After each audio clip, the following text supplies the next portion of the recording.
Friends, today I am going to explain you how to frame WH question. How to frame WH question. आपल्याला WH question कसा बनवायचा हे शिकायचं.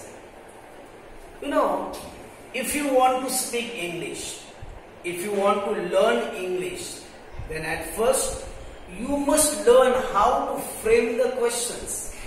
Otherwise, you cannot discuss with anyone because you cannot frame the questions.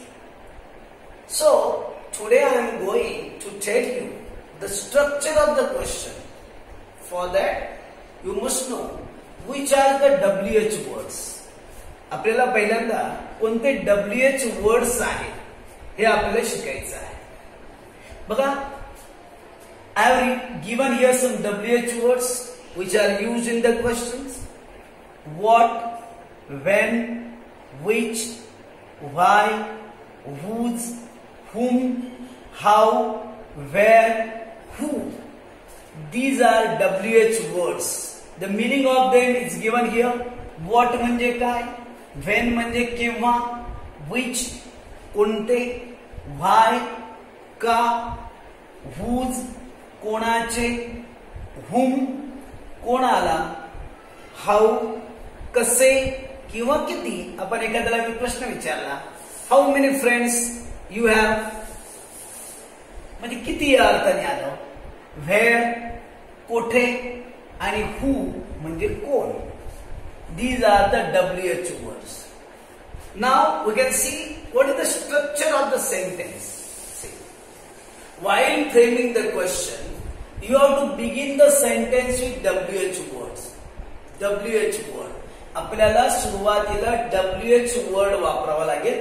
ते तिथे दिलेल्या words पैकी कुठला तरी ते एक वर्ड येणार आहे WH वर्ड.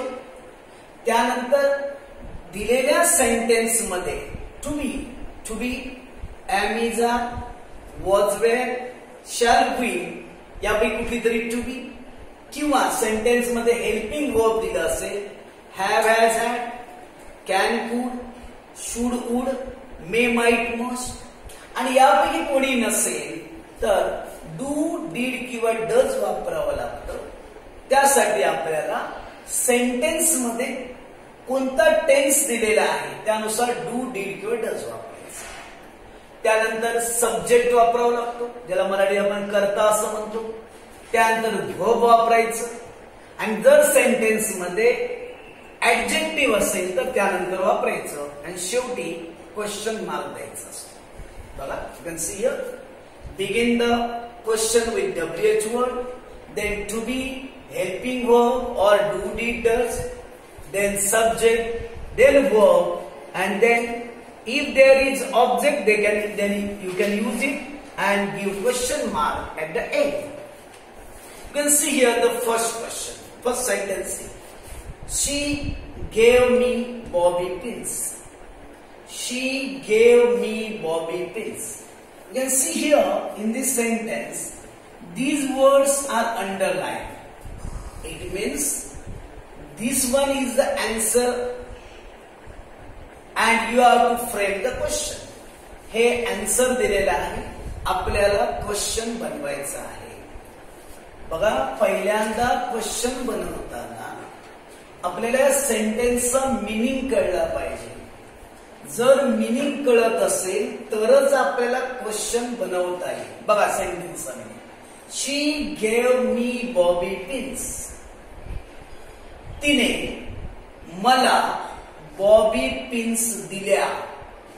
अंडरलाईन कोणत्या वर्डला आहे बघा, बॉबी पिन्स. असा क्वेश्चन बनवायचा आहे ज्याचं आन्सर बॉबी पिन्स पाहिजे आहे. मग आपण प्रश्न असा बनवणार, तिने मला काय दिलं. आणि म्हणून काय असा प्रश्न असल्यामुळे आपल्या सुरुवातीला वापरणार व्हॉट. WH वर्डने स्टार्ट केलं what. Then to be or helping verb. बघा या सेंटेन्स मध्ये to be, am, is, are, was, were, shall, will नाहीये. मग हेल्पिंग वर्ब आहे का चेक करायचं. have, has, had, can, could, should, would, may, might, must हेही नाहीये. मग डू, डीड किंवा डज वापरायचं. मग आता कोणतं वापरायचं, डू, डीड का डज वापरायचं. You can see here in this sentence gave. Gave is the past tense of give. Gave is the past tense of give. Give is the verb. Gave is it past tense, and given is past participle. Verb, past tense, and past participle. You can see here in this sentence the verb gave. It is in past tense. That's why we have to use did. बघा आपल्याला इथे did का वापरावं लागलं, कारण verb कोणत्या tense मध्ये, past tense मध्ये, म्हणून did वापरलं. व्हॉट डीड, त्यानंतर सांगितलं मला सब्जेक्ट वापरायचा आहे. बघा देणारा ज्याने ऍक्शन केली तो सब्जेक्ट आहे, म्हणून सब्जेक्ट कोणता होता, शी. त्यानंतर काय सांगितलेलं आहे, verb. But you have to use the verb in original form. बघा वर्ब गेव हा पास्ट टेन्स आहे, त्याचं ओरिजिनल वर्ब जे आहे ते कोणतं आहे, गिव्ह आहे. आणि राहिलेला बघा पार्ट हा ऑब्जेक्ट आहे, तो शेवटी वापरला आणि क्वेश्चन मार्क. अशा प्रकारे क्वेश्चन काय करतात बघा, what did she give me.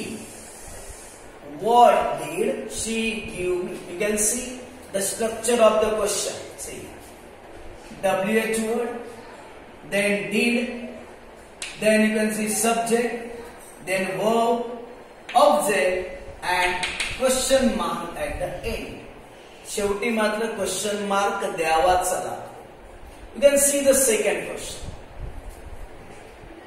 The boy was standing near the school gate. The boy was standing near the school gate. At first you must learn the meaning. बघा अर्थ कळतो का. मुलगा स्कूल गेटच्या जवळ उभा होता. मुलगा स्कूल गेटच्या जवळ उभा होता. Near the school gate, this is the answer. म्हणजे याचा आपला मिनिंग कळतो का आपल्याला. बघा शाळेच्या गेट जवळ, शाळेच्या गेट म्हणजे मुलगा शाळेच्या गेट जवळ उभा होता, ज्याचं आन्सर होणार शाळेच्या गेट जवळ. मग आपण प्रश्न असा बनवणार, क्वेश्चन, मुलगा कोठे उभा होता. मुलगा कोठे उभा होता. तुम्हाला बघा इथे WH वर्ड मध्ये लक्ष देत असेल, कोठे. कोठे म्हटलं की वेअर, म्हणून इथे बघा स्टार्ट झाली वेअर. वेअर नंतर तुम्हाला येतं टू बी. बघा सेंटेन्स मध्ये कोणतं टू बी आहे, वॉज, म्हणून where was the boy standing. Where was the boy standing, then question mark. इथे बघा ओरिजिनल डू, डी, डज कोणतेही नसल्यामुळे जे वर्ब आहे त्या फॉर्म मध्ये लिहून टाकायचं, standing. So where was the boy standing. Now you can see the third sentence. They were surprised to see the prince working in the garden. They were surprised to see the prince working in the garden. Prince Rajkumar garden मध्ये काम करत होता, हे पाहून त्यांना आश्चर्य वाटलं. मग आपण क्वेश्चन असं बनवणार आहे, तर हा आन्सरचा पार्ट आहे. त्यांना आश्चर्य का वाटलं. त्यांना आश्चर्य का वाटलं, का म्हणून तिथे आलं बघा पाय, कारण तिथे रिझन दिलेला आहे. आणि when the reason is given, you can start the question with why. So why, here you can see the to be. So why were they surprised. See, here to be is given. So why were they surprised. See, this one is the underlined part, and underlined part is the answer of the question. That's why you need not write this one. You can see here in this each sentence you can see you need not write this part. Now you can see the fourth sentence. She performs her job with enthusiasm. She performs her job with enthusiasm. Enthusiasm, excitement, उत्साह. तिने आपली कामगिरी किंवा काम उत्साहात पूर्ण केलं. तिने आपलं काम कसं पूर्ण केलं असं तो क्वेश्चन आहे बघा. विथ एन्थुझियाझम. कसे पूर्ण केले म्हणून स्टार्ट बघा. हाऊ नंतर बघा या सेंटेन्स मध्ये बघा. You can see here in this sentence.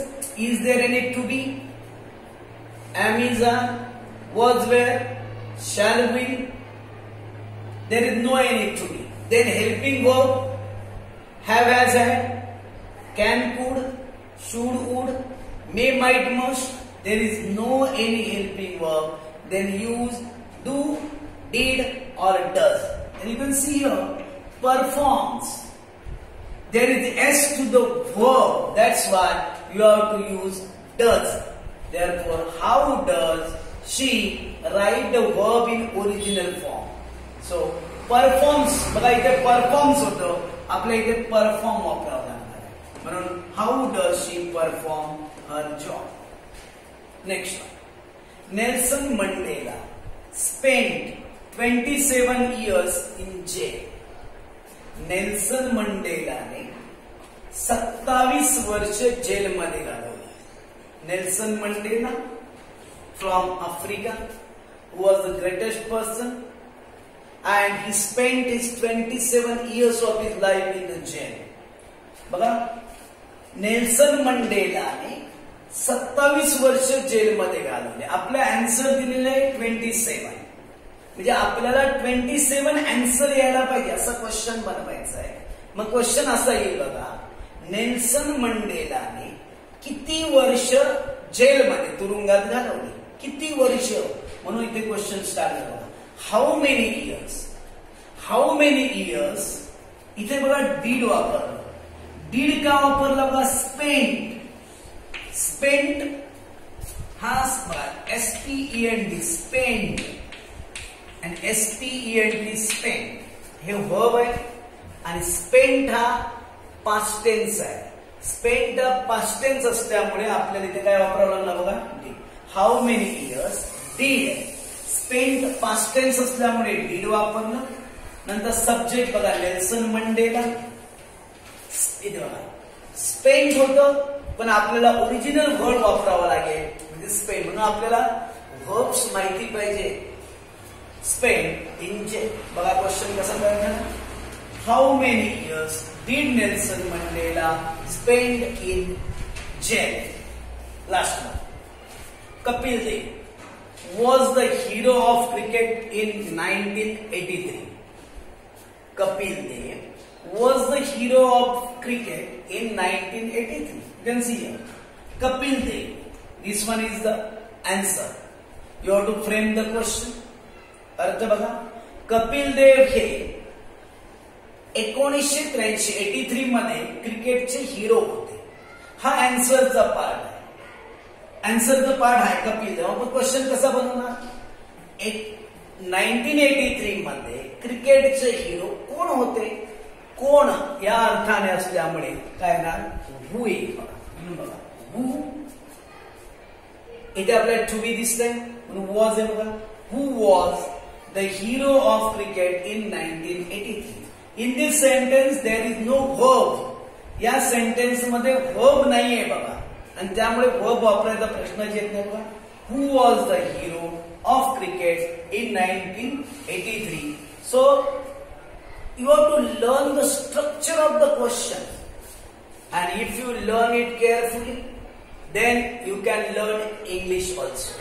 I will send you the other sentences on PDF and note down in your notebook compulsory. Okay?